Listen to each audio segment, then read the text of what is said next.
কৃষ্ণ, জয় নিতাই, জয় গৌর। সকলে ভালো আছেন? অবশ্যই ভালো থাকবেন, সুস্থ থাকবেন, প্রত্যেকটা ভিডিও দেখতে থাকবেন।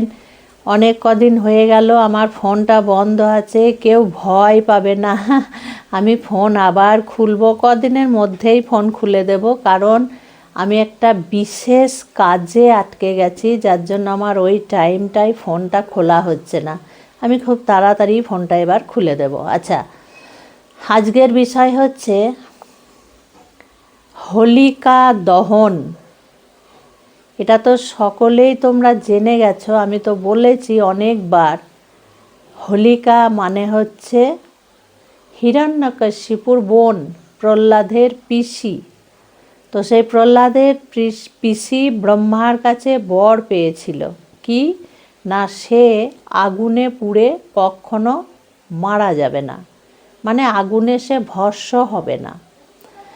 তো সেই একটা সুযোগ নিয়ে প্রহ্লাদ মহারাজকে তার কোলে বসিয়ে নিয়ে আগুন ধরাতে বলেছিল, কিন্তু নিয়তির পরিহাস। ভগবান চাইলে সব পারে, দিনকে রাত, রাতকে দিন, এটা কিন্তু জেনে রাখবে। ভগবান প্রহ্লাদকে বাঁচিয়ে দিল, কিন্তু হোলিকা দহন হয়ে গেল। ওই জন্য বলা হয় হোলি, হোলি দাহ করা, মানে হোলিকে পোড়ানো হয়েছে, হোলিকা দহন। তো আমাদের এই হোলি উৎসব পালন হয় আমাদের এখানে গৌর পূর্ণিমার দিন আমরা দোল উৎসব পালন করি। হিন্দুস্থানিরা হোলি উৎসব পালন করে।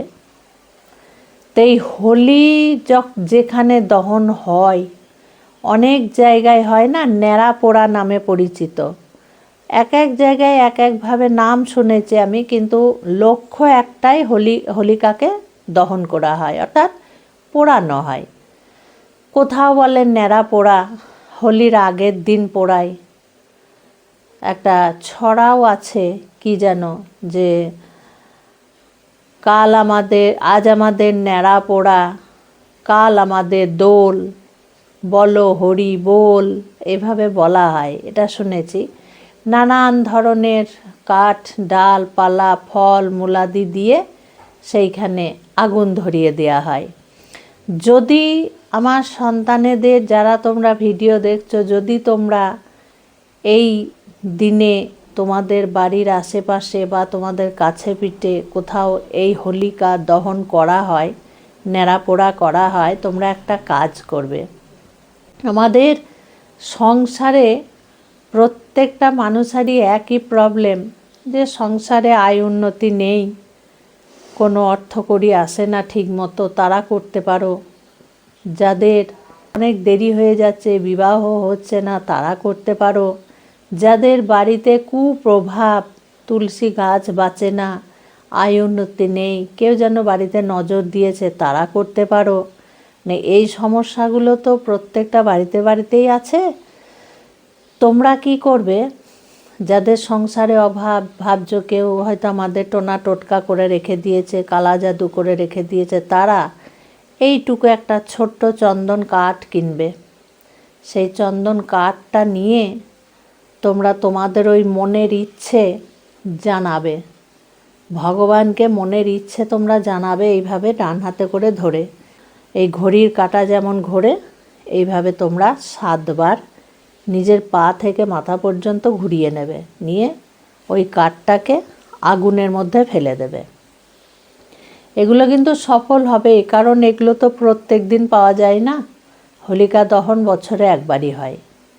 যাদের সংসারে আয় উন্নতি নেই, তারা কি করবে, একটা গোটা হলুদ নেবে, একটু সর্ষে নেবে, নিয়ে তোমরা ওইভাবে পা থেকে মাথা পর্যন্ত ঘুরিয়ে আগুনের মধ্যে দিয়ে দেবে। যাদের অনেক দেরি হয়ে যাচ্ছে, বিবাহ হচ্ছে না, তারা কি করবে, একটু সর্ষে নেবে, একটু গম নেবে, গোটা গম নিয়ে তোমরা ওইভাবে 7 বার ঘুরিয়ে হোলির মধ্যে, আগুনের মধ্যে দিয়ে দেবে। যে কোনো একটা মনের ইচ্ছে, হাজারটা নয়, যে কোনো একটা। তারপরে তোমরা ওই আগুনে প্রণাম করবে, মনের ইচ্ছে জানাবে, বাড়ি চলে আসবে। যাদের বাড়ির সামনে এই হোলিকা দহন হয় না, কোথাও হয় না, তারা কি করবে? তারা একটাই কাজ করবে, বাড়িতে ওই সন্ধ্যার পরে, বোঝা গেল? এটা তো হোলির আগের দিন জ্বালানো হয়। আর যদি হোলির দিন কেউ জ্বালায় তাহলে তোমরা সময়টা জেনে নেবে। গ্রহণ শেষ হয়ে যাবার, যাদের জ্বালানোর বিষয় নেই তাদের কথা বলছি। যাদের আগুন পাবে, হোলিকা দহন পাবে, তারা তো করবেই। আর যারা পাবে না তারা কি করবে?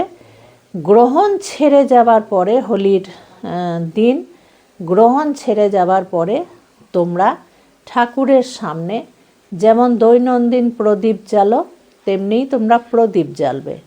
একটা প্রদীপ জেলে প্রদীপের মধ্যে তোমরা কিছু গোটা সর্ষে, 7-8 দানা, 7টা দানা হলে ভালো হয়, 7টা গোটা সর্ষে প্রদীপের মধ্যে দিয়ে দেবে।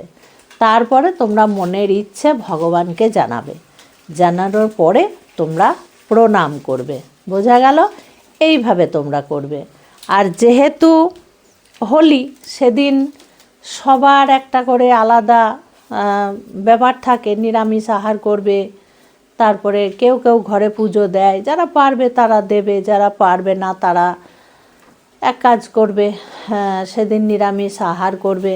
পারলে রুটি, লুচি, পরোটা খাবে, সেদিন অন্নটা খাবে না।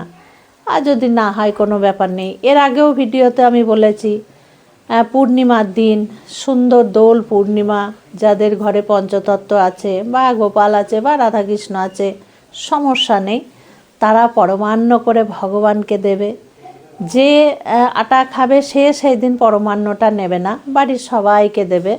তুমি সেই পরমান্ন প্রসাদ তুলে রাখবে, পরের দিন খাবে। যেহেতু হোলি তো। আর মালপোয়ার কথা তো আমি বলেইছি এর আগে, সুন্দর করে মালপোয়া ভেজে গোবিন্দকে তোমরা নিবেদন করবে।